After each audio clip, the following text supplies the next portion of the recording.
ನಮಸ್ಕಾರ ವೀಕ್ಷಕರೇ, ಶ್ರೀಗರಿ ವಾರ್ತೆಗರಿಗೆ ಸ್ವಾಗತ. ನಾನು ನಿಮ್ಮ ಗ್ರಹೇಶ್ವರ ಗಾರ್ಡಿಗೇಂದ್ರ. ಅಧಿಕಾರ ಸಿದ್ದರಾಮಯ್ಯನವರು ಕೊಟ್ಟಿದ್ದಾರಲ್ಲ, ಸಿದ್ದರಾಮಯ್ಯನವ್ರಿಗೆ ಈಗ ಅಧಿಕಾರ ಕೊಟ್ಟಿದ್ದೀವಿ. ಮುಖ್ಯಮಂತ್ರಿಗಳು ಅವರು ಪ್ರೈಮ್ ಮಿನಿಸ್ಟರ್ ಇದ್ದಾರೆ. ಅವರಿಗೆ ಕೊಟ್ಟ ಅಧಿಕಾರವನ್ನು ಬಳಕೆ ಮಾಡಿ ಸಂವಿಧಾನಿಕವಾಗಿ ಯಾವ ಯಾವ ಸಂದರ್ಭಕ್ಕೆ ಏನು ತರಬೇಕು ಮಾಡ್ತಾರೆ.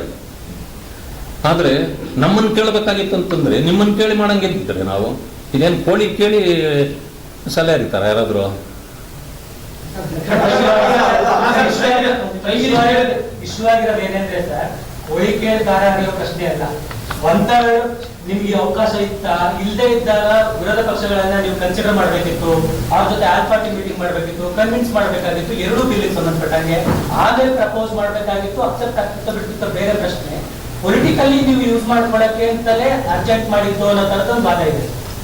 ಅವರ ವಾದ ಅವ್ರಿಗೆ ಮಾತ್ರ ಒಪ್ಪಿಗೆ ಆಗ್ಬೋದು. ಈ ವಾದದಲ್ಲಿ ಹುರುಳಿಲ್ಲ. ಯಾಕೆ ಅಂತ ಹೇಳ್ತಾರೆ, ಈ ಬಿಲ್ಲು ಹೊಸ ಬಿಲ್ ಅಲ್ಲ. ಇದು ಒಂದು ನಿಮಿಷ, ಸುಮಾರು 80 ವರ್ಷಗಳ ಕಾಲದಿಂದ ಬರ್ತಿರ್ತಕ್ಕಂಥದ್ದು. ದೇವೇಗೌಡರ ಕಾಲದಲ್ಲಿ ಟೇಬಲ್ ಆಯಿತು, ಅವರವರೇ ವಿರೋಧ ಮಾಡಿ ಅದನ್ನು ಫೇಲ್ ಮಾಡಿದ್ರು. ಮನಮೋಹನ್ ಸಿಂಗ್ ಕಾಲದಲ್ಲೂ ಬಂತು, ವಾಜಪೇಯಿ ಅವರ ಕಾಲದಲ್ಲೂ ಬಂತು. ಆದರೆ ಆಗಿದ್ದೇನು? ಹಾಗಿದ್ದರೆ ಇವತ್ತು ನಿಮಗೆ ಅಷ್ಟು ಮೆಜಾರಿಟಿ ಇಲ್ಲ, ಅದನ್ನ ಯಾಕೆ ತರ್ತೀರಿ ಅನ್ನೋದು ಯಾರಾದರೂ ಪ್ರಶ್ನೆ. ಆದರೆ ಮೆಜಾರಿಟಿ ಯಾವತ್ತು ಬರುತ್ತೆ? ಅಲ್ಲಿವರೆಗೂ ಏನು ಮಾಡಬಾರ್ದು ಅಂತಾರ? ಒಂದು ನಿಮಿಷ ನಾನು ನೋಡಿ, ಕಾಂಗ್ರೆಸ್ನ ಕುಟಿಲ ನೀತಿ ಇದೆ. ಏನಂದ್ರೆ ಯಾವುದೇ ತಂದ್ರು ಒಂದು ಕಾರಣ ಕೊಟ್ಟು ಈಗ ಯಾಕೆ ಅಂತ. ಅವರ ಪ್ರಕಾರ ಯಾವಾಗ ಆಗಬೇಕಾಗಿತ್ತಂತೆ? ಸದನ ನಡೀತಾ ಇದ್ದಿದ್ದು ಮಧ್ಯಂತರದಲ್ಲಿ ನಿಲ್ಲಿಸಿ ಇದನ್ನ ತರಬೇಕಾಗಿತ್ತು. ನಾನು ಹೇಳ್ತಕ್ಕಂಥದ್ದು, ನಿಮಗೆ ಮಹಿಳಾ ಮೀಸಲಾತಿ ಬರಬೇಕಾ ಇಲ್ವಾ? ಕಾಂಗ್ರೆಸ್ಗೆ ಬೇಕಿದ್ದಿದ್ರೆ ಯಾವಾಗ ಬಂದ್ರೇನು? ಇದರದ್ದು ಕ್ರೆಡಿಟ್ ನಮಗೆ ಬೇಕಾಗಿಲ್ಲ. ಕಾಂಗ್ರೆಸ್ಸೇ ಕ್ರೆಡಿಟ್ ತಗೊಳ್ಬೇಕು ಅನ್ನೋದಾದ್ರೆ ನಾನು ಆ ಕ್ರೆಡಿಟ್ ಬ್ಲಾಂಕ್ ಚೆಕ್ ಕೊಟ್ಬಿಡ್ತೀನಿ ನಿಮ್ಗೆ ಅಂತಂದ್ರು ಮೋದಿಯವರು. ಇದಕ್ಕಿಂತ ಏನು ಹೇಳಬೇಕಾಗಿತ್ತು? ನಮಗೆ ಉದ್ದೇಶ ಮಹಿಳಾ ಮೀಸಲಾತಿ ಬರಬೇಕಾಗಿರೋದೇ ಹೊರತು ಕ್ರೆಡಿಟ್ ಯಾರಿಗೆ ಬರಬೇಕು ಅನ್ನೋದಲ್ಲ. ಅದನ್ನು ನಾವು ಸ್ಪಷ್ಟವಾಗಿ ಹೇಳಿದ್ದೀವಿ. ಆದ್ರಿಂದ ಅವರು ಹೇಳಬಹುದಾಗಿತ್ತು, ಅವರು ಅದನ್ನೇ ಹೇಳಿ ಕ್ರೆಡಿಟ್ ಯಾರ್ದು ಅಲ್ಲ, ನಾವು ಸಪೋರ್ಟ್ ಮಾಡಿದ್ದೀವಿ. ಅದರಿಂದ ಏನು ಮೋದಿ ಅವರು ಏನು ದೊಡ್ಡ ಕೆಲಸ ಘನಕಾರ್ಯ ಮಾಡಿದ್ರ? ನಾವು ಸಪೋರ್ಟ್ ಮಾಡಿದ್ದರಿಂದ ಮುಗಿದೋಗಿತ್ತು. ಸರ್, ನೀವು 40 ವರ್ಷಗಳಿಂದ ರಾಜಕಾರಣ ಮಾಡಿದ್ದೀರಿ ಸರ್. ನೀವು ಸ್ಪಷ್ಟವಾಗಿ ನಿಮ್ಮ ಅಭಿಪ್ರಾಯ ಹೇಳಿ. ಡಿಲಿಮಿಟೇಷನ್ ಸಪರೇಟು, ಮಹಿಳಾ ರಿಸರ್ವೇಶನ್ ಸಪರೇಟು ಅಂತ ಅನ್ಸಲ್ವ ಸರ್? ಹೌದು, ಒಟ್ಟಿಗೆ ಮಾಡಿ ಹೇಳಿ. ಹೆಂಗಾಗತ್ತೆ ಹೇಳಿ, ಹೆಂಗಾಗುತ್ತೆ ಅಂತ ಸ್ವಲ್ಪ ಎಕ್ಸ್ಪ್ಲೈನ್ ಮಾಡಿ. ನೋಡಿ, ಇದೇ ಪ್ರಶ್ನೆ ಇರೋದು. ಈಗ percent of total 543 Lok Sabha seats ಅಲ್ಲಿ ಎಷ್ಟು ಪರ್ಸೆಂಟ್ ಇತ್ತು? 5.15 ಇತ್ತು. 42 ಆಗುತ್ತೆ. ಈಗ 50% ತಗೊಂಡ್ರೆ ಸೀಟ್ಗಳು ಎಷ್ಟಾಗುತ್ತೆ? 42. 5.15% ಪರ್ಸೆಂಟೇಜ್ ಡಿಫರೆನ್ಸ್ ಆಗಲೇ ಇಲ್ಲ. ನೀವು ಅಲ್ಲಿಂದೂ ತಗೊಂಡ್ರೆ ಉತ್ತರ ಭಾರತ ಇಲ್ಲೆಲ್ಲ ಇದೆ, ಲಿಸ್ಟೇ ಇದೆ ಇಲ್ಲಿ. ಇದರ ಪ್ರಕಾರ ಏನು ಪರ್ಸೆಂಟೇಜ್ ಇತ್ತೋ ಸೇಮ್ ಪರ್ಸೆಂಟೇಜ್ ಇದ್ರೆ ವ್ಯತ್ಯಾಸ ಅಲ್ಲ. ಸೀಟ್ಗಳೇನಾದ್ರು ಒಂದು ಸಮಯ 5.15% ಇದ್ದಿದ್ದು ಇಲ್ಲೇನಾದ್ರೂ 25% ಅಂತ ಮಾಡಿದ್ರೆ ಅದು ಲೋಪ. ಆ ರೀತಿ ಏನೂ ಆಗಿಲ್ಲ. ಏನೋ ಯಾರೋ ಮನಸ್ಸಿಗೆ ಬಂದಿದ್ದನ್ನು ಏನಾದ್ರೂ ಹೇಳಿಬಿಟ್ರೆ ನಾವು ಅದನ್ನು ಹುಕ್ಅಪ್ ಮಾಡ್ತೀವಿ. ಅದಾಗಿಲ್ಲ, ಇಲ್ಲಿ ಆಗೋದೂ ಇಲ್ಲ. ಸೀಟ್ಗಳ ವ್ಯತ್ಯಾಸ ನಂಬರ್ ಎಷ್ಟಾಗ್ತದೆ ಅದು ಸೀಟ್ಗಳ ಪರ್ಸೆಂಟೇಜ್ ಮೇಲೆ ಆಗಿದೆಯೇ ಹೊರತು ಜನಗಣತಿಯ ಇದರ ಮೇಲೆ ಆಧಾರದ ಮೇಲೆ ಆಗಿಲ್ಲ. 543 ಲೋಕಸಭಾ ಸ್ಥಾನಗಳಿದೆ. ಫಾರ್ಮುಲಾ ಏನು ಅಂತಂದ್ರೆ ಪ್ರಪೋರ್ಷನಲ್ ರೆಪ್ರೆಸೆಂಟೇಷನ್ ಫಾರ್ಮುಲಾ ಅಲ್ಲ.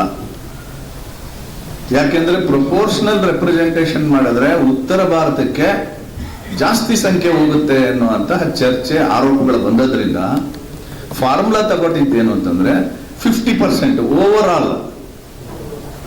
ಕರ್ನಾಟಕದಲ್ಲಿ 28 ಲೋಕಸಭಾ ಕ್ಷೇತ್ರಗಳಿದೆ. ಅದರಲ್ಲಿ 50% ಅಂದ್ರೆ 14. ಆಯ್ತಾ. ಉತ್ತರ ಪ್ರದೇಶದಲ್ಲಿ 80 ಇದೆ, ಅದ್ರಲ್ಲಿ 50% ತಗೊಂಡ್ರೆ 40. ಓವರ್ ಆಲ್ ಎಷ್ಟಾಗುತ್ತೆ ಅಂದ್ರೆ 543. 50% ಅಂದ್ರೆ 272. 543 ಪ್ಲಸ್ 272 815. ಇದು ಈಕ್ವಲ್ ರೆಪ್ರೆಸೆಂಟೇಷನ್. ಇದು ಈಗಿರೋ ಸ್ಥಾನಗಳಿಗೆ 50% ಎಲ್ಲಾ ರಾಜ್ಯಗಳಿಗೂ ಈಕ್ವಲ್ ರೆಪ್ರೆಸೆಂಟೇಷನ್ ಕೊಟ್ಟಿದೆ. ಹಾಗಾಗಿ ಇಲ್ಲಿ ಅನ್ಯಾಯ ಆಗ್ತಾ ಇದೆ ಅನ್ನೋದಕ್ಕೆ ಯಾವುದೇ ಆಧಾರ ಇಲ್ಲ, ಪುರಾವೆನೇ ಇಲ್ಲ, ಆಧಾರ ಇಲ್ಲ.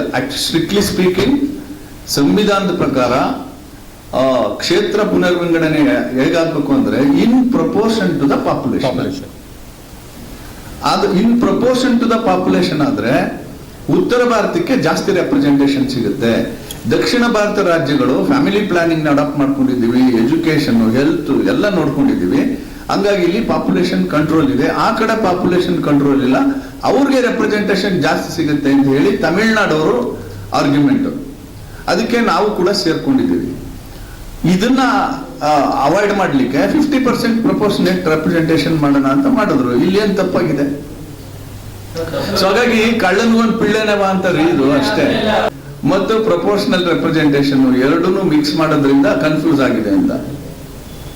ಸಪೋಸ್ ಇವ್ರ ಲಾಜಿಕ್ ಇದೆಯಲ್ಲ ನೋಡ್ರಿ, ಎಂಪವರಿಂಗ್ ವುಮನ್, ಮಹಿಳೆಯನ್ನ ಸಶಕ್ತೀಕರಣಗೊಳಿಸಬೇಕು ಅಂದ್ರೆ ರಾಜಕೀಯ ಕ್ಷೇತ್ರದಲ್ಲೂ ಸಮಭಾಗಿತ್ವ ಇರಬೇಕು ಅನ್ನೋದು ಭಾರತೀಯ ಜನತಾ ಪಾರ್ಟಿಯ ನಿಲುವು. ಅದೇ ನಿಲುವನ್ನ ನರೇಂದ್ರ ಮೋದಿಜಿಯವರು ಹೇಳಿದ್ದಾರೆ. ನಿಮ್ಗೊಂದು ಉದಾಹರಣೆ ಹೇಳ್ತೀನಿ. 543 ಒಳಗಡೆ ನೀವು ಮಹಿಳಾ ಮೀಸಲಾತಿ ತಂದ್ರಿ ಅಂತ ಇಟ್ಕೊಳ್ಳಿ. ಈಗ 543 ಜನ ಎಂಪಿಗಳಿದ್ದಾರೆ. ಅದರಲ್ಲಿ 33% ಅಂದ್ರೆ ಸುಮಾರು 180 ಚಿಲ್ಲರೆ ಸೀಟ್ ಕಟ್ಟಾಗುತ್ತೆ. 543 ಕಟ್ಟಾಗುತ್ತೆ. ನೀವು ಇವತ್ತಿನ ರಾಜಕಾರಣ, ದಾವಣಗೆರೆ ರಾಜಕಾರಣ ಇದನ್ನೆಲ್ಲ ನೋಡಿದ್ರೆ ಆ 183 ಸೀಟ್ ಯಾರಿಗೋಗುತ್ತೆ ಯೋಚನೆ ಮಾಡಿ. ಪೊಲಿಟಿಕಲ್ ಫ್ಯಾಮಿಲಿಗಳಿಗೆ ಹೋಗುತ್ತೆ, ಯಾರಿಗೋಗುತ್ತೆ? ಸೊ ಒಂದು ಮಹಿಳೆಯರ ಹೊಸ ಶಕ್ತಿಯನ್ನ ಜೋಡಿಸ್ಬೇಕು ಪಾರ್ಲಿಮೆಂಟ್ಗೆ ಅಂತ ಹೇಳಿ 50% ಇನ್ಕ್ರೀಸ್ ಮಾಡಿ ತಂದಿರುವಂತದ್ದು. This is the real representation of woman. This is the real empowerment of woman. ಅದನ್ನ ಹಾಳು ಮಾಡ್ಬಿಟ್ರಲ್ಲ ಇವರು.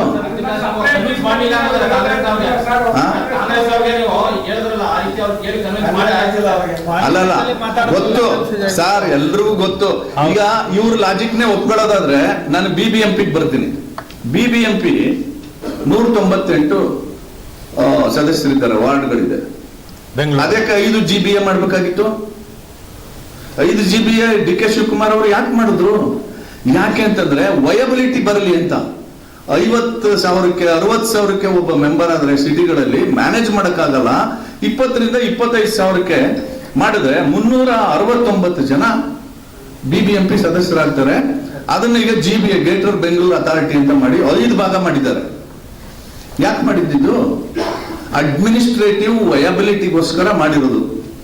ಇವ್ರು ಮಾಡಿದ್ರೆ ಸರಿ, ಮೋದಿ ಮಾಡಿದ್ ಮಾತ್ರ ತಪ್ಪು ನೋಡಿ. ಇದೇ ಫಾರ್ಮುಲಾನ ಅಲ್ಲಿಗೆ ಅಪ್ಲೈ ಮಾಡಲ್ಲ. ಇದು ಅದು ಫಾರ್ಮುಲಾ ಅದಕ್ಕೆ ನಾನು ಹೇಳೋದು, ಕಳ್ಳನ್ಗೆ ಪಿಳ್ಳೆನೆವ ಅಷ್ಟೇ, ಇನ್ನೇನು ಅಲ್ಲ. ಎಲ್ಲಿ ಮಾಡಿದೀವಿ? ಅಯ್ಯೋ ದೊಡ್ಡದಾಗಿ. ಈಗ ಅವ್ರ ಹೆಂಗ್ ಮಾಡ್ತಾವ್ರೋ ನಾವು ಹಂಗೆ ವಿರೋಧ ಮಾಡಿದ್ವಿ.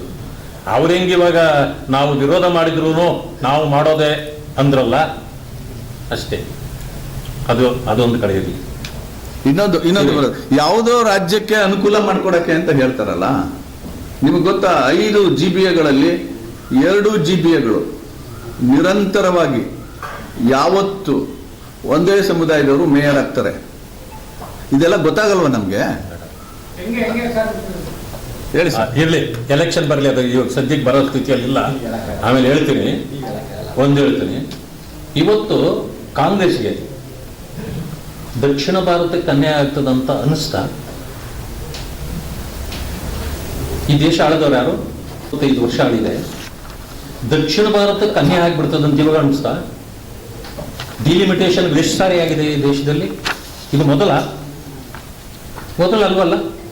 2008ರಲ್ಲಿ ಡಿಲಿಮಿಟೇಷನ್ ನೀವೇ ಮಾಡಿದ್ರಲ್ಲ. ಯಾರ್ದಾದ್ರೂ ಅಪಸ್ವರ ಇತ್ತ? ಇದು ಆಗಾಗ ನಡೀತಕ್ಕಂಥ ಪ್ರೋಸೆಸ್ ಇದು. ಈ ಪ್ರೋಸೆಸ್ಸನ್ನ ನೀವು ವಿರೋಧ ಮಾಡ್ತೀರಿ. ಯಾಕೆ? ಬ್ರಿಟಿಷ್ನವರು ಕಟ್ಟಿದ್ದು ಇದು ಪಾರ್ಲಿಮೆಂಟ್ ಭವನ, ಬೇಡಪ್ಪ ಇವು ದೊಡ್ಡದು ಬೇಕು ಅಂತ ಕಟ್ಟಿದ್ದು, ಅದನ್ನೆಷ್ಟು ವಿರೋಧ ಮಾಡಿಬಿಟ್ರಿ. ಮೋದಿಯವರು ಅನೌನ್ಸ್ ಮಾಡೋ ಎಲ್ಲ ಸ್ಕೀಮ್ಗಳು ನೀವು ವಿರೋಧ ಮಾಡದೇ ಇರೋದು ಯಾವ್ದಾದ್ರು ಒಂದು ಹೇಳ್ರಿ ನೋಡಿ. ಎಲ್ಲ ವಿರೋಧ ಅಂದ್ರೆ ಮೋದಿಯವರು ಮಾಡಿದ್ದನ್ನ ವಿರೋಧ ಮಾಡೋದೇ ಕಾಂಗ್ರೆಸ್ನ ಕೆಲಸ ಅನ್ನೋ ತೀರ್ಮಾನಕ್ಕೆ ಬಂದಿದೆ. ಆಯ್ತು, ದೇಶ ಪಾಕಿಸ್ತಾನ, ಹಿಂದೂಸ್ತಾನ ಆಯ್ತು. ಯಾವುದರ ಮೇಲೆ ಇದು ರಾಜ್ಯಗಳನ್ನು ವಿಂಗಡಿಸಿದ್ರಿ ನೀವು? ಜಾತಿ ಮೇಲೆ ವಿಂಗಡಿಸಿದ್ರ? ಭಾಷಾವಾರು ಪ್ರಾಂತ್ಯಗಳನ್ನು ಅವತ್ತು ಮಾಡಿದ್ದು. ಒಂದು ಸಮಯ ಜಾತಿವಾರು ಅಂತ ಏನಾದ್ರೂ ಮಾಡಿದಿದ್ರೆ ಈ ದೇಶದ ಗತಿ ಏನಾಗಿರ್ತಿತ್ತು? ಹೋಗ್ಲಿ, ಭಾಷಾವಾರು ಅಂತ ಮಾಡಿದ್ರಿ. ಕರ್ನಾಟಕ ಕನ್ನಡದ್ದು, ತೆಲುಗು ಇರ್ತಕ್ಕಂಥದ್ದು ಆಂಧ್ರ ಪ್ರದೇಶ, ತಮಿಳ್ ಇರ್ತಕ್ಕಂಥದ್ದು ತಮಿಳುನಾಡು, ಮಲಯಾಳಂ ಕೇರಳ, ಮಹಾರಾಷ್ಟ್ರ ಭಾಷಾವಾರು ಮಾಡಿದ್ರಿ. ಆಯ್ತು, ಹಿಂದಿ ಪ್ರದೇಶದ ಅಷ್ಟು ರಾಜ್ಯಗಳು ಹಿಂದಿ ಮಾತಾಡ್ತಕ್ಕಂಥವ್ರು. ಮತ್ತೆ ಹಿಂದಿ ಮಾತಾಡೋದ್ರ ಮೇಲೆ ನೀವು ಭಾಷಾವಾರು ವಿಭಜನೆ ಮಾಡಿದ ಮೇಲೆ ಹಿಂದಿ ಮಾತಾಡ್ತಕ್ಕಂಥ ರಾಜ್ಯಗಳು ಬಹಳ ಇರೋದ್ರಿಂದ ಅವರು ಪ್ರಬಲರಾಗ್ಬಿಟ್ಟಿದ್ದಾರೆ. ಇವತ್ತನ್ನಿಸ್ತಾ ನಿಮಗದು? ಯಾಕೆಂದ್ರೆ ಕಾಂಗ್ರೆಸ್ ಉಸಿರಾಡ್ತಾ ಇರೋದು ದಕ್ಷಿಣ ಭಾರತದಲ್ಲಿ ಮಾತ್ರ. ಬಹುಶಃ ಕಾಂಗ್ರೆಸ್ನ ನೀತಿ ಅಲ್ಲ ಇದು. ಈ ನೀತಿಯನ್ನು ನೀವು ಸ್ಟಾಲಿನ್ಗಾಗಿ ಬದಲಾಯಿಸ್ಕೊಂಡಿದ್ದೀರಿ. ನಾನು ಹೇಳ್ತಕ್ಕಂಥದ್ದು ಸ್ಟಾಲಿನ್ಗೆ ಬಹುಶಃ ನಾವು ಭಾರತ ದೇಶದಲ್ಲಿ ಇದ್ದೀನಂತ ಭಾವನೆನೇ ಇಲ್ಲ ಅವರಿಗೆ. ಒಕ್ಕೂಟ ವ್ಯವಸ್ಥೆಯಲ್ಲಿ ನಾವು ಇದ್ದೇವೆ ಅನ್ನುವಂಥ ಒಂದು ತೀರ್ಮಾನವೇ ಇಲ್ಲ ಅವರಿಗೆ. ಯಾವ ಭಾಷೆಯೂ ಬೇಡ ಅವರಿಗೆ. ಕನ್ನಡನ ಪ್ರೀತಿಸ್ತಾರ ಅವರು? ದಕ್ಷಿಣ ಭಾರತ ನಮ್ದು ಹೌದು. ಸ್ಟಾಲಿನ್ ಅವರು ಕನ್ನಡವನ್ನು ಪ್ರೀತಿ ಮಾಡ್ತಾರ? ಮಲಯಾಳಮನ್ನು ಪ್ರೀತಿ ಮಾಡ್ತಾರ? ತೆಲುಗನ್ನ ಪ್ರೀತಿ ಮಾಡ್ತಾರ? ಇಲ್ಲ. ಅವರು ಇಲ್ಲೇ ಕನ್ನಡವನ್ನೇ ತಿರಸ್ಕರಿಸ್ತಕ್ಕಂಥವ್ರು. ಅದೇಗೆ ಒಕ್ಕೂಟ ವ್ಯವಸ್ಥೆಗೆ ಹೊಂದ್ಕೊಳ್ತಾರ ಅವರು? ಈಗ ಅವರು ದಕ್ಷಿಣ ಭಾರತಕ್ಕೆ ಅನ್ಯಾಯ ಆಗ್ತದಂತ ಅವರ ಇದು ಮಾತು. ಇದು ಅವ್ರು ಹೇಳಿದ ತಕ್ಷಣ ಕಾಂಗ್ರೆಸ್ ಅದನ್ನು ಎತ್ಕೊಂಡು, ನಾನು ಮಾನ್ಯ ಖರ್ಗೆಜಿಯವರಿಗೆ, ರಾಹುಲ್ ಗಾಂಧಿಯವರಿಗೆ, ಸೋನಿಯಾ ಗಾಂಧಿಯವರಲ್ಲಿ ಮನವಿ ಮಾಡ್ತೇನೆ, ಆಗ್ರಹ ಪಡಿಸ್ತೇನೆ, ಕಾಂಗ್ರೆಸ್ ನಿಮ್ಮಿಂದ ನಡ್ಸಕ್ಕಾಗೋದಿಲ್ಲ. DMKಗೆ ಮರ್ಜ್ ಮಾಡ್ಕೊಂಬಿಡಿ. ಯಾಕಂದ್ರೆ ಅವರ ಐಡಿಯಾಲಜಿನ ಎತ್ಕೊಂಡು ದೇಶದಲ್ಲಿ ಓಡಾಡ್ಲಿಕ್ಕೆ ಹೊರಟುಪಟ್ಟಿದ್ದೀರಿ ತಾವು. ಈ ರಾಜ್ಯದಲ್ಲಿ ಬಹುದೊಡ್ಡ ದಲಿತ ನಾಯಕರು ಅಂತ ನಾವು ಅವ್ರನ್ನ ಗೌರವಿಸ್ತಿದ್ವಿ. ಕಾಂಗ್ರೆಸ್ನ ನಾಯಕ ಸ್ಥಾನ ಅವ್ರಿಗೂ ಕೊಟ್ಟು AICC ಅಧ್ಯಕ್ಷರನ್ನು ಮಾಡಿದಾಗ ನಾವು ಏನೋ ನಮ್ಮ ಸಮುದಾಯದ ನಾಯಕರು ಅಂತೇಳಿ ಅವ್ರಿಗೆ ಕೊಟ್ಟಿದ್ದಾರೆ ಅನ್ನೋಂಥ ತೃಪ್ತಿಕರವಾದ ವಿಷಯವೂ ಇತ್ತು. ಆಮೇಲೆ ಗೊತ್ತಾಯ್ತು ಕೇವಲ ಅವ್ರನ್ನ ವಾಚ್ಮ್ಯಾನ್ ಆಗಿ ಮಾತ್ರ ತಗೊಂಡಿದ್ದಾರೆ ಅಂತ ಕಾಂಗ್ರೆಸ್. ಯಾಕಂದ್ರೆ ಈ ನಕಲಿ ಗಾಂಧಿ ಫ್ಯಾಮಿಲಿಗಳನ್ನ ಎಲ್ಲರೂ ವಿರೋಧ ಮಾಡ್ಲಿಕ್ಕೆ ಶುರು ಮಾಡಿಬಿಟ್ಟಿದ್ರು. ಸೋನಿಯಾ ಗಾಂಧಿ ಅವರು ಬಿಟ್ರೆ ಮಗ ರಾಹುಲ್ ಗಾಂಧಿ ಅವರು, ಅದಕ್ಕಿಂದೆ ರಾಜೀವ್ ಗಾಂಧಿ ಅವರು, ಇಂದಿರಾ ಗಾಂಧಿ ಅವರು, ಹೀಗೆ ಒಂದೇ ಮನೆತನದ ಒಂದು ಕುಟುಂಬದ್ದಾಗಿತ್ತು. ಅದಕ್ಕೊಂದು ಸ್ವಲ್ಪ ನಾವು ಅದನ್ನು ಸ್ವಲ್ಪ ದೂರ ಇದ್ದು ಇನ್ನೊಬ್ಬರನ್ನ ಇಡೋಣ ಅಂತಿದ್ರು. ಆದರೆ ಆಗಿದ್ದು ಕೊನೆಯಲ್ಲಿ ಹೇಳಿದ್ರಲ್ಲ, ಪಾರ್ಲಿಮೆಂಟಲ್ಲೇ ಒಪ್ಕೊಂಡ್ಬಿಟ್ರು. ಮುಜೆ ಬನಾನೆ ವಾಲೆ ಇದರ ಬೈಟಾರ ಅಂತ ತೋರಿಸ್ಬಿಟ್ರು. ಅಂದ್ರೆ ನಿಮ್ಮದೇನು ಶಕ್ತಿ ಇಲ್ಲ ಅಂತ ಆಗೋಯ್ತಲ್ಲ. ಹೋದ್ರು ಹೋಗ್ಲಿ ನೋಡಿ, ಅದು ಅವ್ರ ಪಕ್ಷ ನಿಮ್ಗೆ ಅವಕಾಶ ಕೊಟ್ಟಿದ್ದಾರೆ, ಸಂತೋಷ, ನಾವೇನು ಅಸೂಯೆ ಇಲ್ಲ, ಹೋಗ್ಲಿ. ಆದರೆ ನೀವು ಯಾವ ಮಟ್ಟಕ್ಕೆ ಹೋಗ್ಬಿಟ್ರಿ? ಪ್ರಧಾನಮಂತ್ರಿ ಒಬ್ಬರನ್ನ ವಿಷ ಸರ್ಪ ಅಂದ್ರಿ. ನೀವು ನಿಮ್ಮ ಬಾಯಲ್ಲಿ ಮಾತು ಬರಬಾರ್ದಾಗಿತ್ತು. ಯಾಕಂದ್ರೆ ಕರ್ನಾಟಕದ ಬಾರ್ಡರ್ ದಾಟೋವರೆಗೆ ನಾನು ಅವರ ಜೊತೆಯಲ್ಲಿ ಬಹಳ ಹತ್ತಿರದಲ್ಲಿ ಇದ್ದು ನೋಡಿದ್ದೇನೆ. ಎಂದೂ ಕೂಡ ಒಂದು ಸಣ್ಣ ಕೆಟ್ಟ ಪದ ಬಳಕೆಯನ್ನು ಅವರು ಮಾಡಬೇಕಾದ್ರೂ 10 ಬಾರಿ ಯೋಚನೆ ಮಾಡ್ತಿದ್ರು, ಮಾತಾಡ್ತಿರ್ಲಿಲ್ಲ. ಅದರಿಂದ ನಾವು ಅವ್ರನ್ನ ಗೌರವಿಸ್ತಿದ್ವಿ. ಅದೇನು ದಾಟಿ ಹೋದ ಮೇಲೆ ಅದೇನಾಯ್ತು, ಅವರು ಇವ್ರಿಗೆ ಹೇಳ್ಕೊಟ್ಟು ಅವ್ರು ಮಾಡ್ತಾವ್ರೋ ಇಲ್ಲ ಅವ್ರನ್ನ ಓಲೈಸಕ್ಕೆ ಇವರೇ ಹೇಳ್ತಾವ್ರೋ ನಮ್ಗೆ ಅರ್ಥ ಆಗ್ತಾ ಇಲ್ಲ. ಎಷ್ಟೆಷ್ಟು ಪದಗಳು ಏನೇನು ಬಂದ್ಬಿಟ್ಟು ಅಂದ್ರೆ ವಿಷ ಸರ್ಪ ಮೋದಿ ಅಂದ್ರು. ಪಾಪ ಅವ್ರೇನು ವಾಪಸ್ ಮಾತಾಡಲಿಲ್ಲ, ಇರ್ಲಿ ಅಂತ. ಎರಡನೇದು, ಈ ಏನೋ ಬಿಜೆಪಿ ಮತ್ತೆ RSSನವರು ವಿಷ ಸರ್ಪಗಳಿದ್ದಂತೆ ಮುಸಲ್ಮಾನರಿಗೆ ಕರೆ ಕೊಡ್ತಾರೆ. ಇದು ಯಾರಾದ್ರೂ ಮಾಡ್ಲಿಕ್ಕೆ ಸಾಧ್ಯನಾ? ಇಂಥ ದ್ರೋಹದ ಕೆಲಸ ಇನ್ನೊಂದಿರಲ್ಲ. ನೋಡಿ, ನೀವು ನಮಾಜ್ ಮಾಡುವಾಗ ಏನಾದ್ರೂ ವಿಷ ಸರ್ಪ ಬಂದ್ಬಿಟ್ರೆ ನಮಾಜ್ ಮಾಡೋದನ್ನ ನಿಲ್ಲಿಸಿ ಆ ವಿಷ ಸರ್ಪವನ್ನು ಹೊಡಿಬೇಕು, ಕೊಲ್ಲಬೇಕು ಅಂತೇಳಿ ಕುರಾನ್ನಲ್ಲಿದೆ. ಯಾವ ಚಾಪ್ಟರ್ ಇದೆ ಅಂತ ಯಾರೂ ಕೇಳಲೇ ಇಲ್ಲ ಅವ್ರನ್ನ, ಯಾಕಂದ್ರೆ ಅದು ಇಲ್ಲವಂತೆ. ಆದ್ರೆ ಅದಕ್ಕೂ ಸುಳ್ಳು ಹೇಳಿ ಅವ್ರನ್ನ ಎತ್ತು ಕಟ್ಟಿದ್ರು. ವಿಷ ಸರ್ಪಗಳು ಇವಾದ್ರೆ ಈ ರೀತಿ ಮಾತಾಡ್ಬೋದಾ? ಅತಿ ಎತ್ತರದ ವ್ಯಕ್ತಿ ಇಂಥವುಗಳು ಮಾತಾಡ್ಬೋದಾ? ಆ ಗಂಭೀರತೆ ಇಲ್ಲ.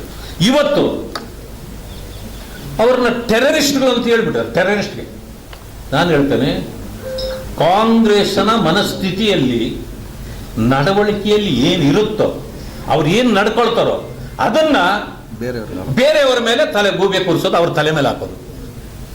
ಬಿಂದ್ರನ್ ವಾಲೆ ಯಾರು? ಯಾರಾದ್ರೂ ಹೆಸರು ಕೇಳಿದ್ದೀರ ಅವ್ರದ್ದು? ಬಿಂದ್ರನ್ ವಾಲೆ ಯಾರು? ಇಂದಿರಾ ಗಾಂಧಿ ಅವರು ಕ್ರಿಯೇಟ್ ಮಾಡಿದ ಟೆರರಿಸ್ಟ್. ಜನತಾ ಪಾರ್ಟಿ ಅಧಿಕಾರಕ್ಕೆ ಬಂದ ಕಾಲದಲ್ಲಿ ಅವ್ರನ್ನ ಹ್ಯಾಂಡಲ್ ಮಾಡಬೇಕು ಅಂತೇಳಿ ಅವ್ರನ್ನ ಕ್ರಿಯೇಟ್ ಮಾಡಿದ್ದು. ಕೊನೆಯಲ್ಲಿ ಕುತ್ತು ಬಂದಿದ್ದು ಕಾಂಗ್ರೆಸ್ಗೆ. ಅದಕ್ಕೆ ಅವ್ರನ್ನ ಬ್ಲೂ ಸ್ಟಾರ್ ಆಪರೇಷನ್ ಮಾಡಿ 84 ಅವ್ರನ್ನ ಸಾಯಿಸಿದ್ರು. ಎಲ್ಲ ಬಿಂದ್ರನ್ ವಾಲೆನೆಲ್ಲ. ಆ ಪಾಪದ ಕೆಲಸ ಕೊನೆಯಲ್ಲಿ ಅವ್ರನ್ನ ಬಲಿ ತೆಗೆದುಕೊಳ್ತು. ಅದು ಆವತ್ತಿನ ಕತೆ. ಅದಾದ್ಮೇಲೆ ಎಷ್ಟು ಪಾಕಿಸ್ತಾನಕ್ಕೆ ಸಪೋರ್ಟ್, ಟೆರರಿಸ್ಟ್ಗಳಿಗೆ ಸಪೋರ್ಟ್ ಯಾರು? ಕಾಂಗ್ರೆಸ್. ಯಾರ್ಯಾರು ಟೆರರಿಸ್ಟ್ಗಳು ಕಾಶ್ಮೀರದಲ್ಲಿ ತನ್ನ ಚಟುವಟಿಕೆಗಳಿಲ್ಲ, ಆ ಚಟುವಟಿಕೆಗಳಲ್ಲಿ ಇರ್ತಕ್ಕಂಥವ್ರನ್ನೆಲ್ಲರನ್ನು ಕರೆದು ಮನೆಯಲ್ಲಿ ಕೂತ್ಕೊಂಡು ಯಾರು ಮಾತಾಡ್ತಿದ್ದು? ಕಾಂಗ್ರೆಸ್. ಇದೆಲ್ಲ ಬಿಜೆಪಿ ಮಾಡ್ತಿತ್ತ? ಮೋಸ ಮಾಡಲಿ, ವಂಚನೆ ಮಾಡಲಿ, ಅನ್ಯಾಯ ಮಾಡಲಿ, ಕಾಂಗ್ರೆಸ್ ಅದನ್ನೆಲ್ಲ ಮಾಡಿ ಅದನ್ನೆಲ್ಲ ಬೇರೆಯವ್ರನ್ನ ಹೆಸರನ್ನು ತೋರಿಸ್ತಿರ್ತದೆ. ಯಾಕಂದ್ರೆ ನನ್ನ ಅನುಮಾನ ಪಡಬಾರ್ದು ಅಂತ. ಇವತ್ತು ಹಂಗಿದ್ರೆ ಹೇಳ್ತೇನೆ ನಾನು, ಟೆರರಿಸ್ಟ್ ಪಾರ್ಟಿ, ಟೆರರಿಸ್ಟ್ಗಳಿಗೆ ಸಪೋರ್ಟ್ ಮಾಡೋ ಪಾರ್ಟಿ ಯಾವುದಾದ್ರೂ ಈ ದೇಶದಲ್ಲಿದ್ರೆ ಅದು ಕಾಂಗ್ರೆಸ್. ಯಾಕಿಲ್ಲ ಕಾಂಗ್ರೆಸ್? ನಿದರ್ಶನಗಳು ನಿಮ್ಮ ಕಣ್ಣು ಮುಂದಿವೆ.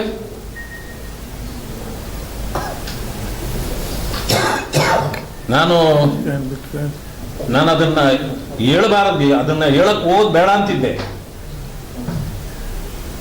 ಏನಪ್ಪ ಮಾತಾಡ್ತಾರೆ ಸಾಕು. ಖರ್ಗೆ ಅವ್ರ ಬಗ್ಗೆ ಮಾತಾಡ್ತಾರೆ, ನಾನು ಸ್ವಾಮಿ ಪ್ರಿಯಾಂಕ ಬಗ್ಗೆ ನೀವು ಅಧಿಕಾರದಲ್ಲಿದ್ದೀರಿ. ಆಮೇಲೆ ಎಲ್ಲಾ ಕಾಂಗ್ರೆಸ್ ಬಂದ್ ಮಾಡ್ಕೊಂಡು ಕೂತಿರೋವಾಗ ಕಾಂಗ್ರೆಸ್ನವರು ನೀವ್ಯಾಕಪ್ಪ ಇಲ್ಲದಿದ್ದನ್ನು ಮೈ ಮೇಲೆ ಹಾಕೊಂಡು ಪರ್ಚ್ಕೊಳ್ತೀರಿ? ಒಂದು ನಿಮಿಷ. ಅದಕ್ಕೆ ನನ್ನ ಕರ್ತವ್ಯ ಇದೆ. ವಿರೋಧ ಪಕ್ಷದ ಸ್ಥಾನದಲ್ಲಿ ನಾನು ಕುಳಿತಿರಬೇಕಾದ್ರೆ ಯಾರೇ ಈ ರೀತಿಯ ತಪ್ಪು ಕಲ್ಪನೆಗಳನ್ನು ಹುಟ್ಟಿಸ್ತಕ್ಕಂಥದ್ದು, ಬೇರೆಯವರಿಗೆ ಎತ್ತಿ ಕಟ್ಟಿ ಮಾತಾಡ್ತಕ್ಕಂಥದ್ದು, ಕೆಟ್ಟ ಪದ ಬಳಕೆ ಮಾಡ್ತಕ್ಕಂಥದ್ದು, ಭ್ರಷ್ಟಾಚಾರ ಮಾಡ್ತಕ್ಕಂಥದ್ದು, ಇವ್ಯಾರೇ ಮಾಡಿದಾಗ ಪ್ರಶ್ನೆ ಮಾಡೋ ಅಧಿಕಾರ ನನಗೆ ಕೊಟ್ಬಿಟ್ಟು ಆದ್ರೆ ನೀವು ಸುಮ್ಮನೆ ಕೂತಿರ್ಬೇಕಂದ್ರೆ ಅದು ಹೇಗಾಗತ್ತೆ ಸ್ವಾಮಿ? ಪತ್ರ ಬರೆದ ಶಾಸಕರು ಯಾರು ಅಂತೂ ನನಗೆ ಗೊತ್ತಿದೆ.